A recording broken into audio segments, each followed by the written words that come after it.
కాకినాడ నగరపాలక సంస్థ ఎన్నికలను 2011 జనాభా ప్రాతిపదికన 66 డివిజన్లతోనే నిర్వహించాలని పౌర సంక్షేమ సంఘం డిమాండ్ చేసింది. పాత డివిజన్ల ప్రాతిపదికన ఎన్నికలు నిర్వహించాలన్న నిర్ణయాన్ని వ్యతిరేకిస్తూ పౌర సంఘం కన్వీనర్ దూసర్లపూడి రమణరాజు జిల్లా కలెక్టర్ కు వినతి పత్రం అందజేశారు. విలీన గ్రామాలను చేర్చకపోవడం వల్ల 17 ఏళ్లుగా ఆ ప్రాంత ప్రజలు స్థానిక ప్రాతినిధ్యాన్ని, ప్రజాస్వామ్య హక్కును కోల్పోతున్నారని ఆందోళన వ్యక్తం చేశారు.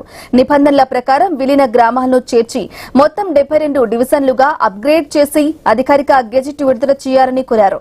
ప్రభుత్వం స్పందించకపోతే కాకినాడ ప్రజల తరపున హైకోర్టును ఆశ్రయించక తప్పదని హెచ్చరించారు.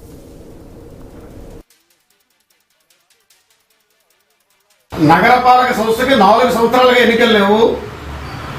తోరంగి, ఇంద్రపాలెం, చీడిగ, వాకలపూడి, వసపకల, రమణపేట ఈ 6 గ్రామాలకి 17 ఏళ్ళుగా ఎన్నికలు లేవు.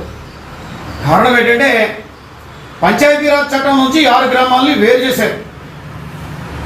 దానివల్ల వాటికి పంచాయతీ ఎన్నికలు నిర్వహించేటువంటి అవకాశం లేకుండా పోయింది. ఈ ప్రక్రియలో వివాదాల కారణంగా కాకినాడ నగరానికి ఎన్నికలు లేకుండా గతంలో 48 డివిజన్లకి ఎన్నికలు జరిగాయి.